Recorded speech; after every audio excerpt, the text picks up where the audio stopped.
Hello and welcome back to the Basic Bee podcast. I have a really special guest here today. I've got one of my clients, Laura Litwiller, which I've been saying her name wrong the entire time we've worked together. So I finally got it right at the important moment. You got it. Yes.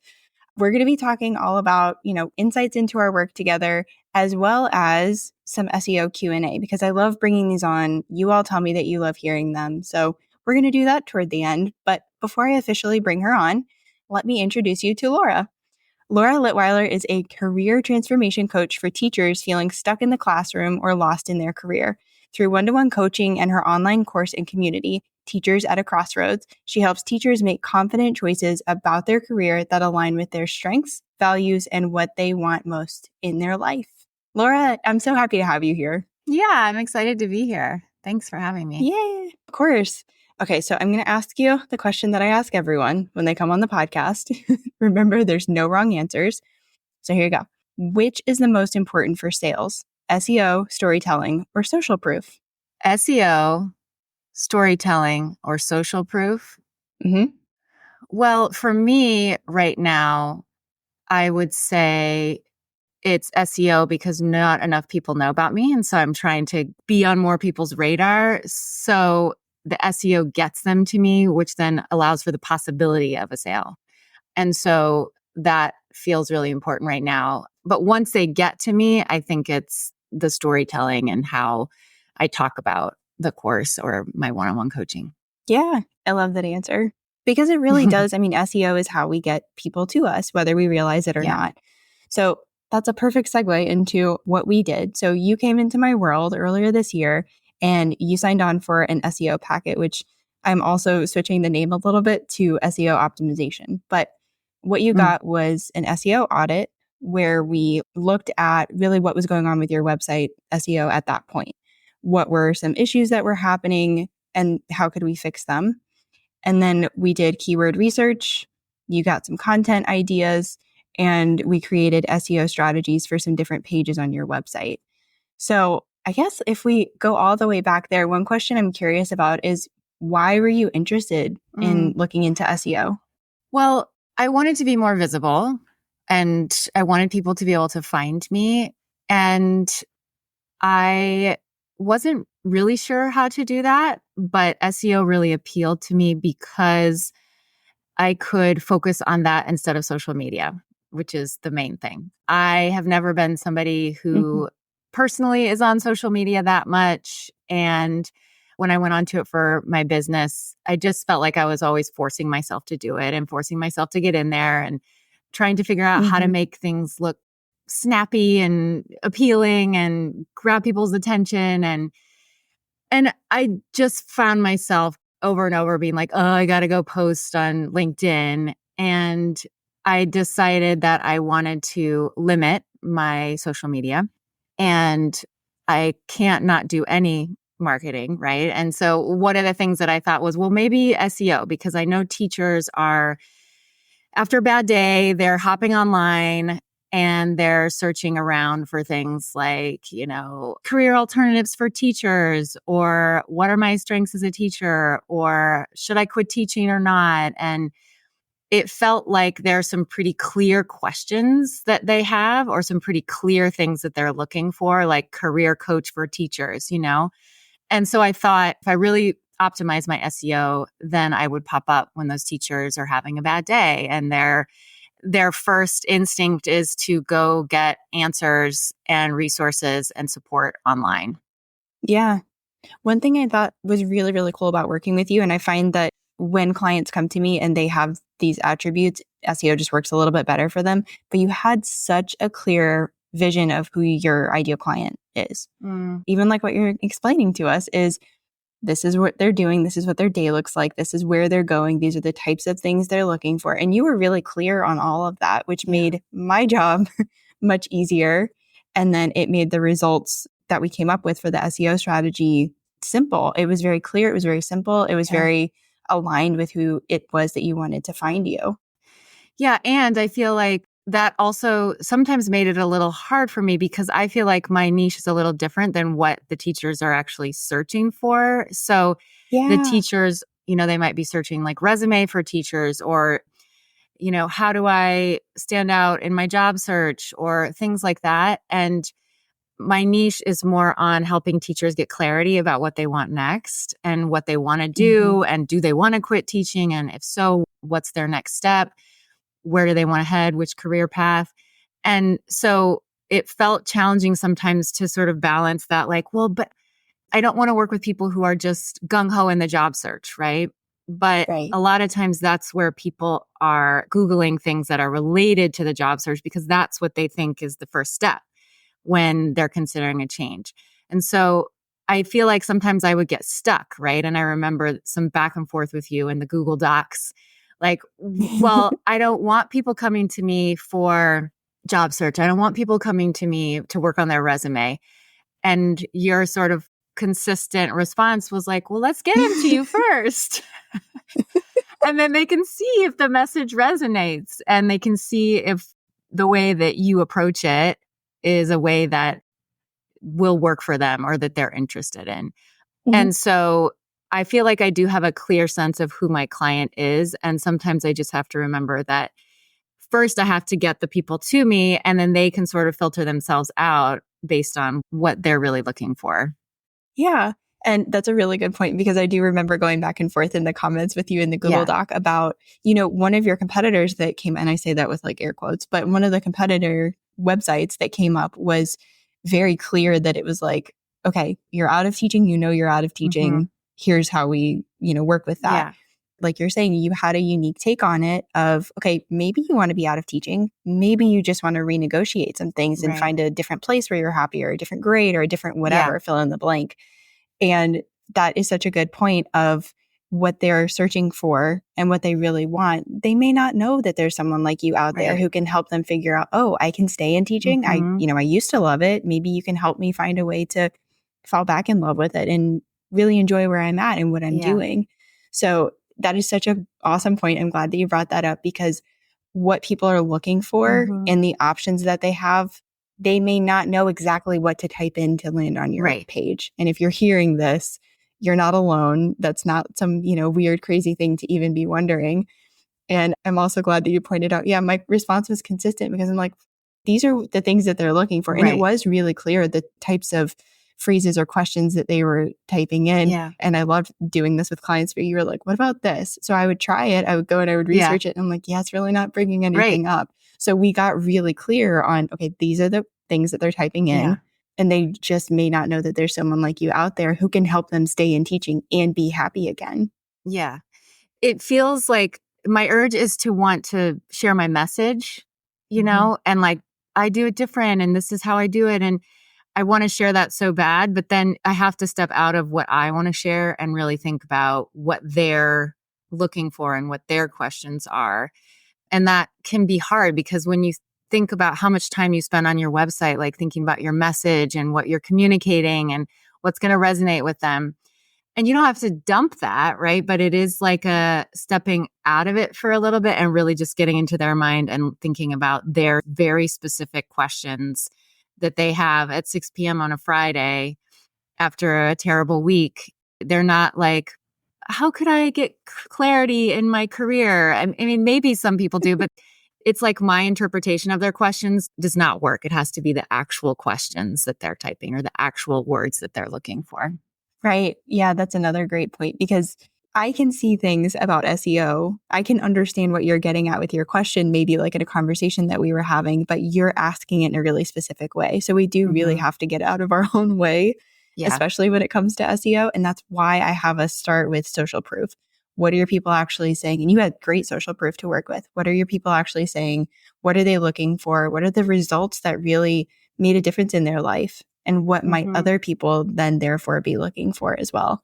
Right. What would you say was the most challenging part about SEO? I think it was getting out of my own way in this example. And what else?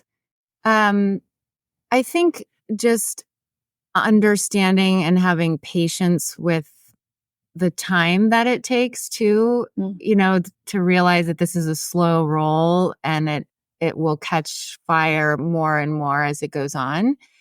But honestly, the nitty gritty of like changing the content and updating meta tags and meta descriptions and all of that, it felt good to like get in there and think, okay, well, what are they going to be most excited to read when they, land on this page and I show up?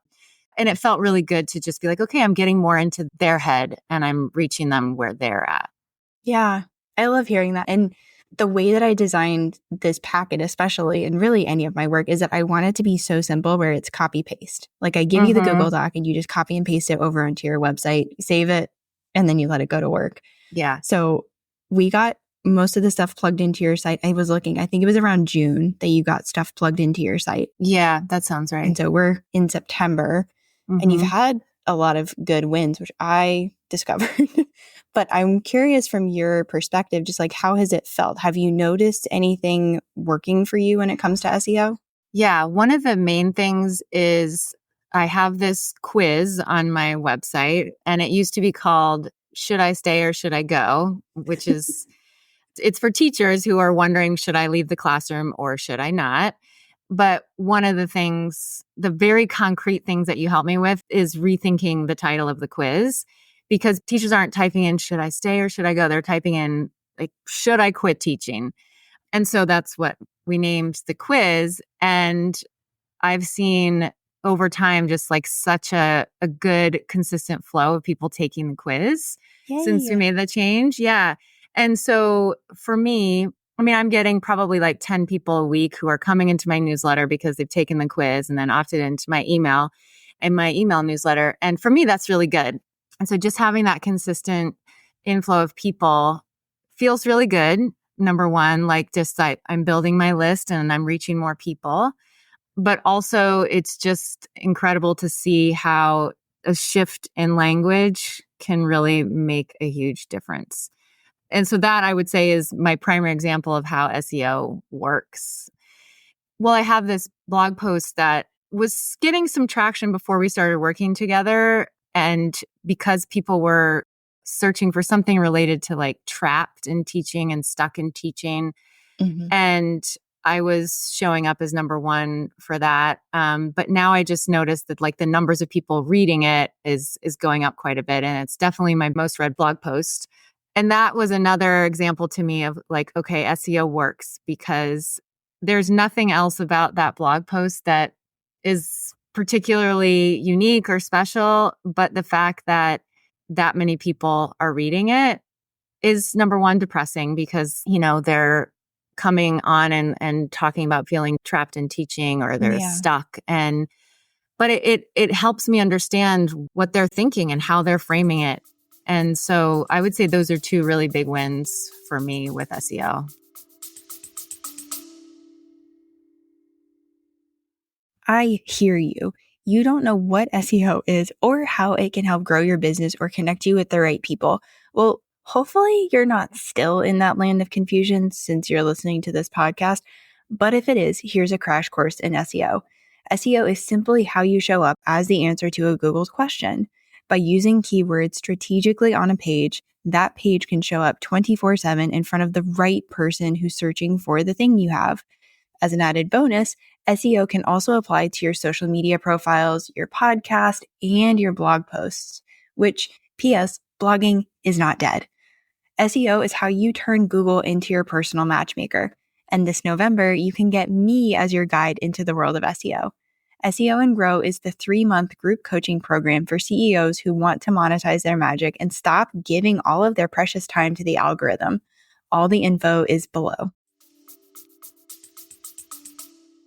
That's exciting to hear about. And I was giggling when you were talking about the quiz name because I remember doing keyword research around that. And I was like, oh no, everything that's coming up around should I stay or should I go is more relationship based. For example, if someone is looking into potentially getting a divorce or something like that.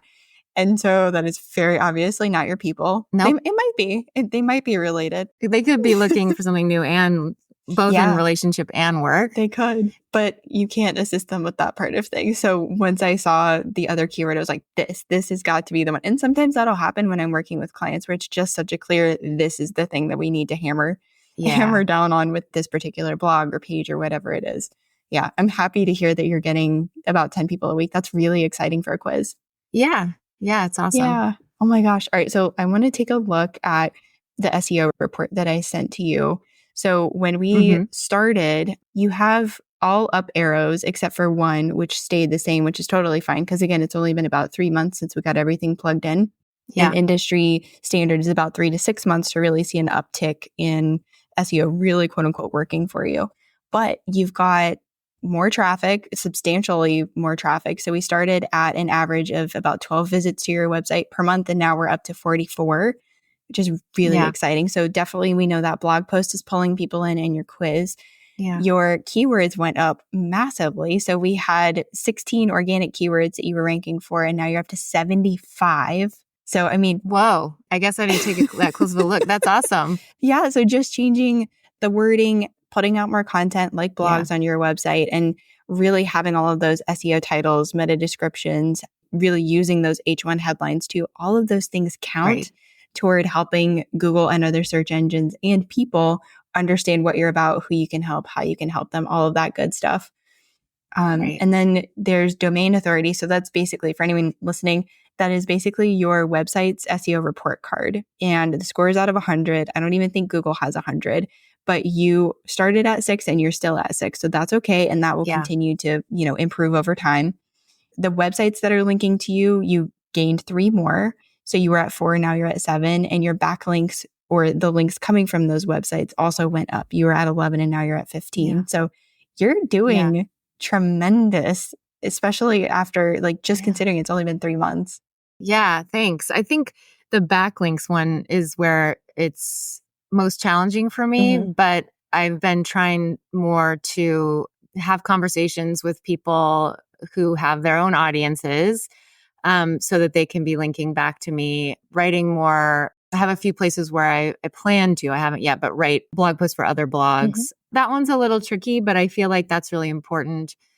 It's obviously really important. And I imagine, especially for my domain score or whatever it is, to have those backlinks so that they can really see me as a expert. I don't know why I did quotes, because I am an expert. So you're still getting used to it. It's a weird thing to say about ourselves, but yeah, you are an expert, especially, you live and breathe this and you've already helped so many people with it.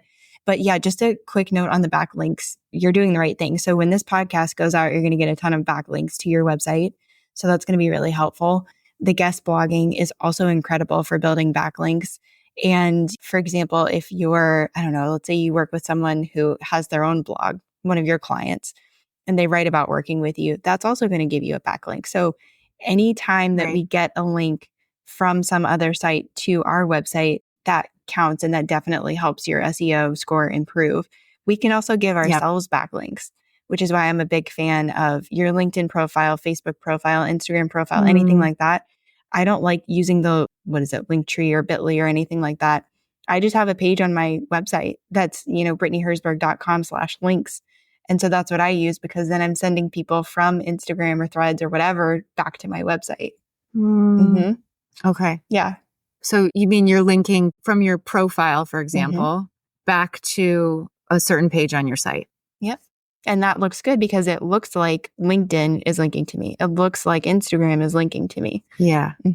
Yeah. So that'll just continue going up and up and up. So you've got the blogging. I know you've talked about even going on podcasts. So even doing one thing, like one podcast, gives you more than one backlink, which you'll see too. It'll skyrocket. Okay. Yeah. That's my goal for the next couple of months, is to continue posting on my own blog, but also tweaking things from my own blog for other blogs. I think that's really wise. All right, I'm going to turn the microphone over to you. Do you have any questions for me? I do. So right now I call myself a career transformation coach for teachers. I think that the most important part is career coach teachers, right? Like the transformation part is probably more just like me sort of describing how I see myself. Maybe not. If I'm wrong, tell me.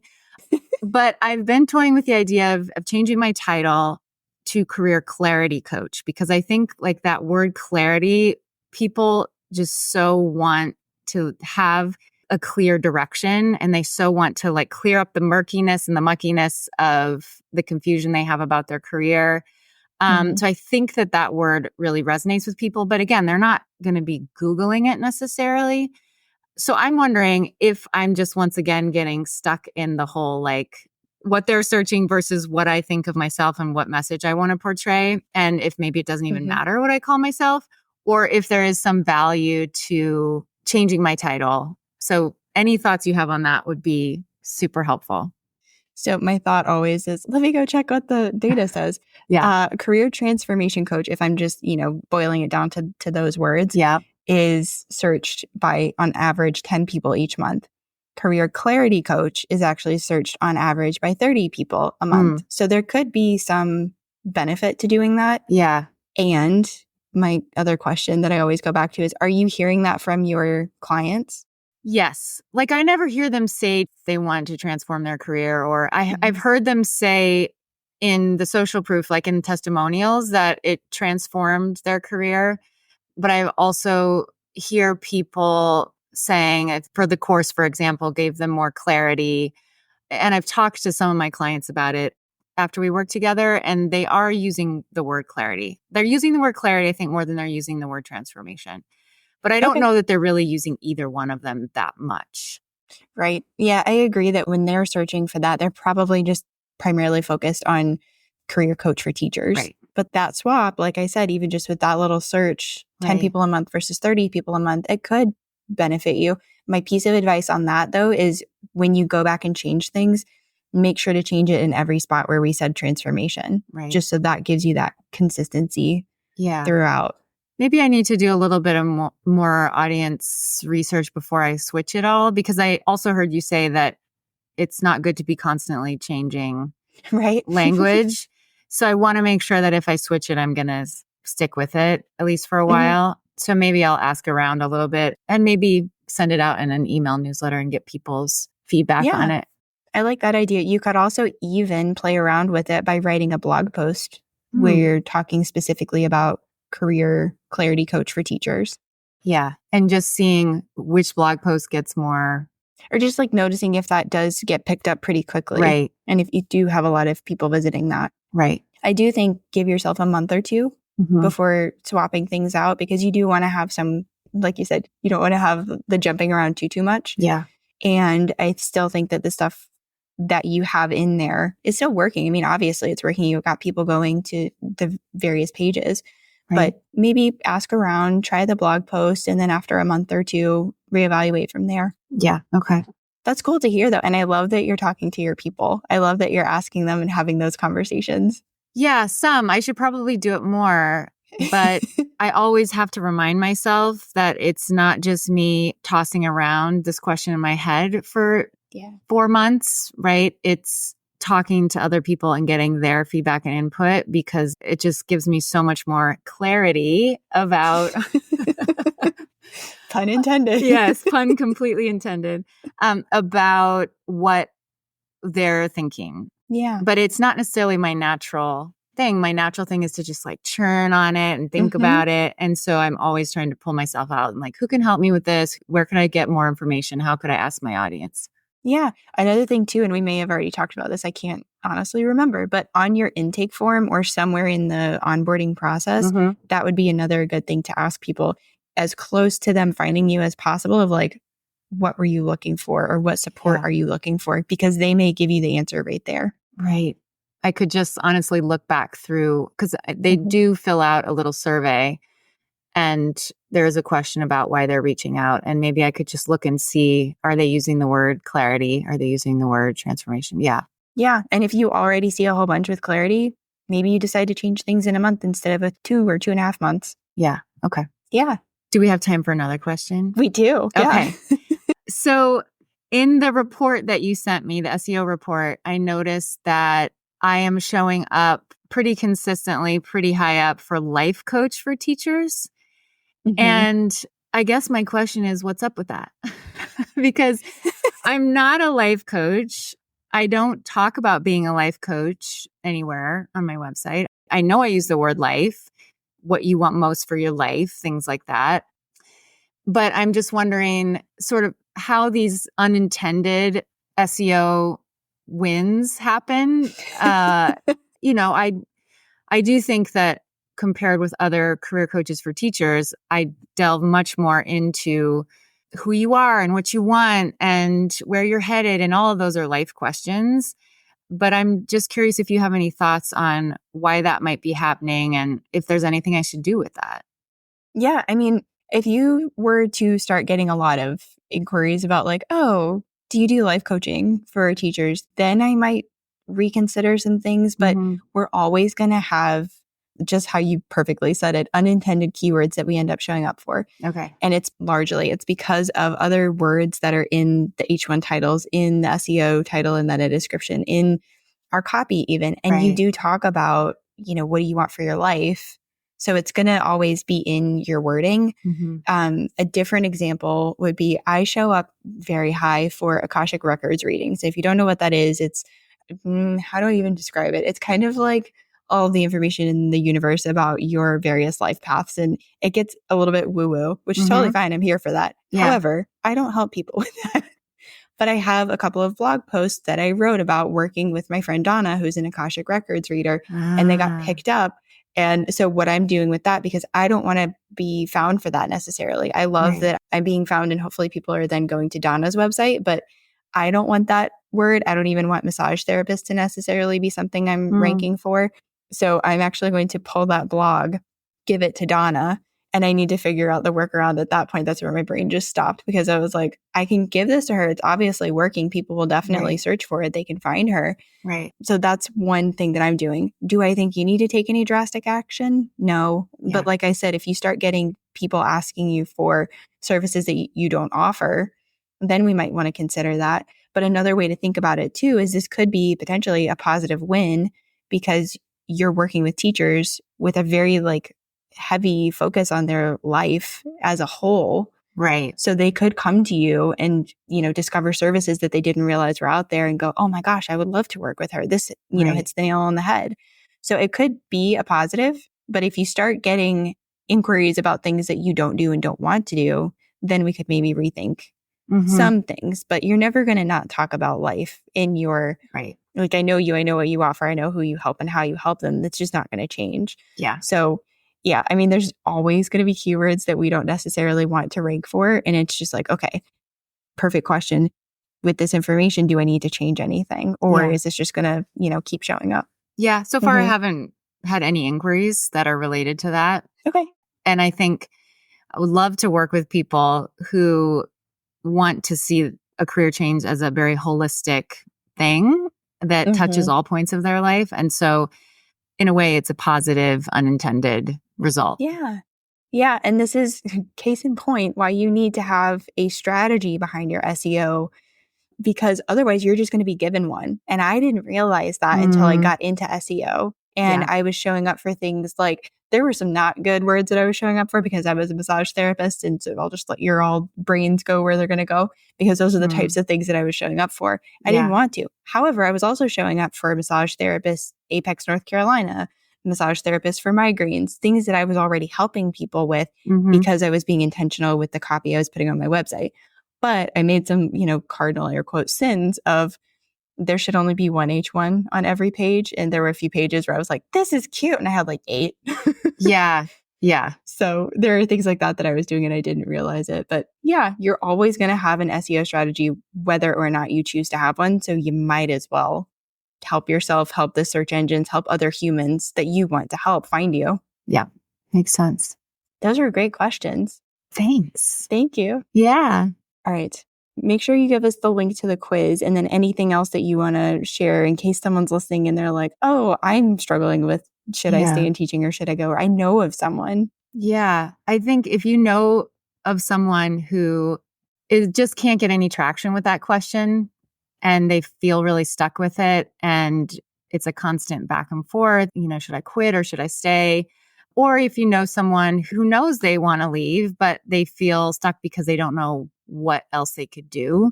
Teachers often get stuck in that place of feeling like they're not qualified or there's nothing else that would use their skill set. And there are many other things. And so if you know people who are in either one of those places, either they don't know if they want to leave or they know they want to leave and they don't know what's next, send them my way. I love it. I know you've got your website and then you said LinkedIn is the place you hang out, right? Yeah. I don't hang out a ton there because I try not to be on social too much. But yes, that is the place where I spend time when I'm on social. Perfect. I'll make sure that both of those are linked as well as your quiz. This was so fun. Thank you for joining me and sharing all of your wins and sharing about the process. It's been a blast working with you. Yeah, likewise. Thank you for all your help. Really appreciate it. Oh, of course. Yeah, you're welcome. Awesome. Well, I will catch you all next time. Bye.